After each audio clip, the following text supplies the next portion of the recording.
Before the hills in order stood, Tabitha Dodaye.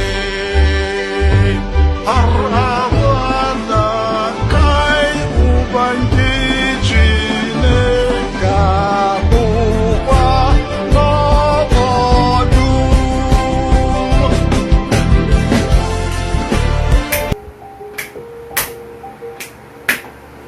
Welcome to Track Record on Nigerian Youth Community TV. Today, Track Record is taking you back to 1967.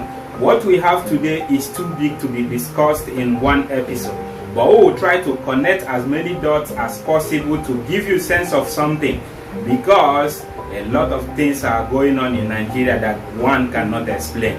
Welcome and thank you for joining us today. He knew what he has done.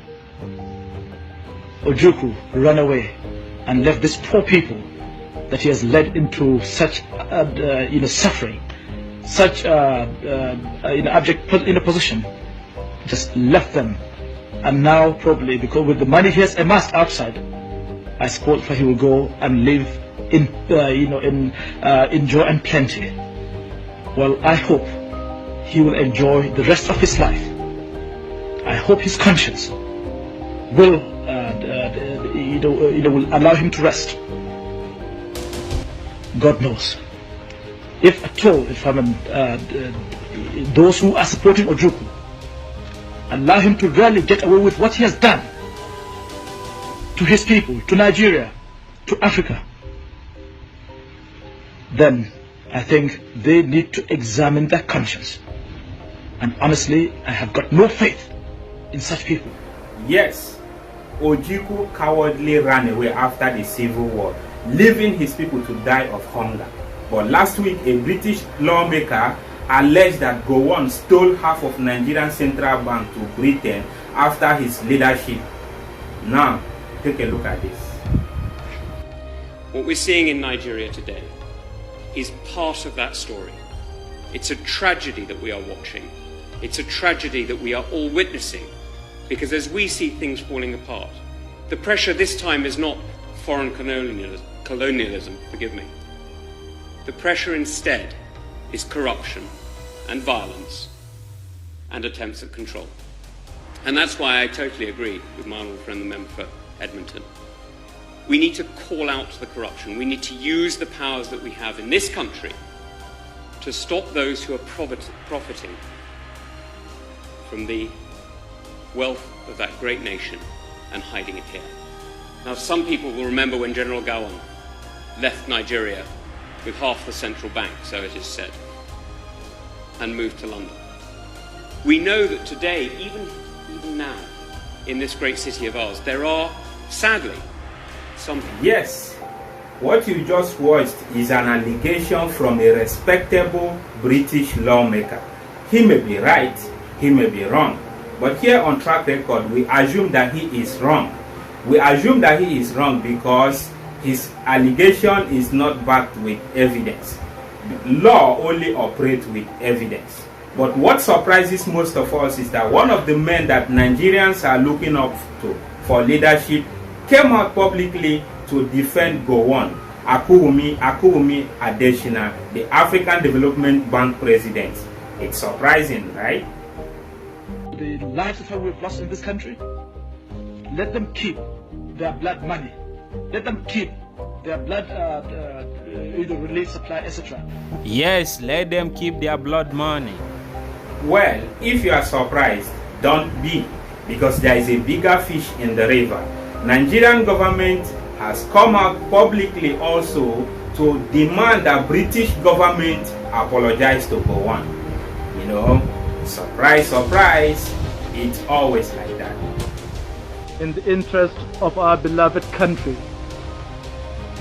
long live one united, happy and prosperous Nigeria. Long live the Organization of African Unity. May God bless you all.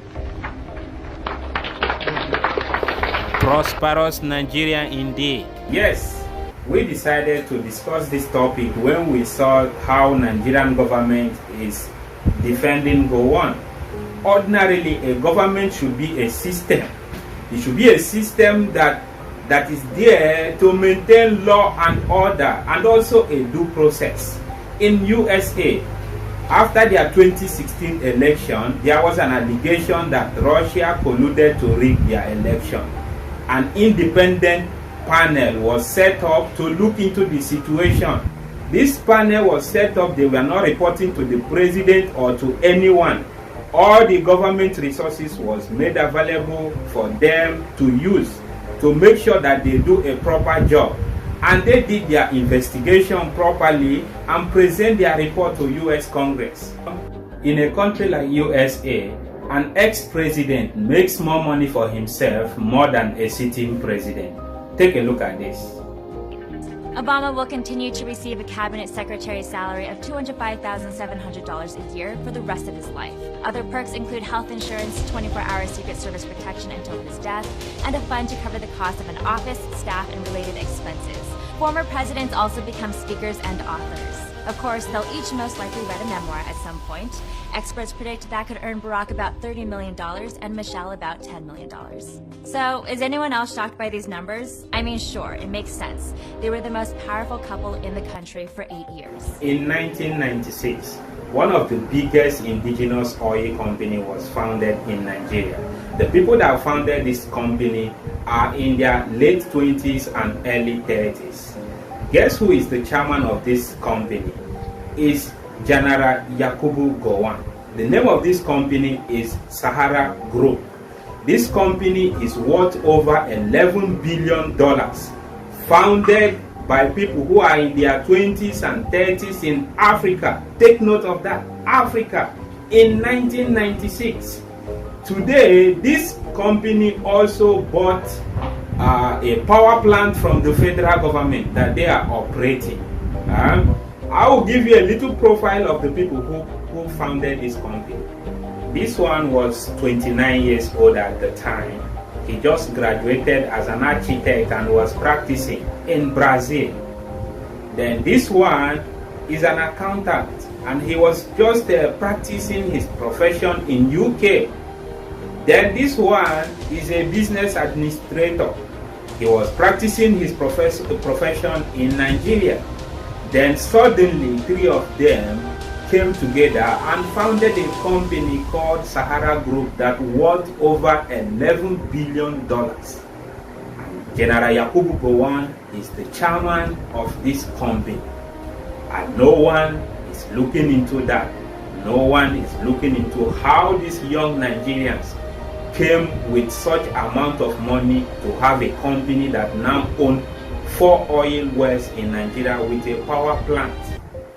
As a Nigerian, I am prepared to serve my country in any capacity which my country may consider appropriate. I am a professional soldier, and I can do any duty that I am called upon to do. Yes, as a Nigerian, I owe it as a duty to play my own part in the development of my country. I am not a professional detective, but I believe that there are answers that are not answered by our leaders, especially all our ex-presidents. Just imagine if Abacha is to be alive today. All the money that are being recovered in his name wouldn't be happening. He wouldn't be able to recover all the money because he will be alive to cover his ass, as most of them are doing today. Are we doing great service to this country? And what is our government doing? How do we grow in a country that does not pursue justice? Justice is the ability to fight anyone who breaks the law or who goes against what is right. But in our country, it seems like justice is being selective. Olisa Metu, for example, is still in jail, and Dasuki that gave him money for campaign is out there right now, moving around, doing his thing. Yakubu, the professional soldier, has not been able to come up with one plan on how to end insecurity problem in our country. Instead, he is moving around calling for national prayer. Here on Track Record, we just try to help you connect dots, help you make sense of events that are going on in our country so that you make your own decision. We don't get to decide anything. We just want to put facts out there, and that's what we have done in this episode of Track Record. Thank you for joining us.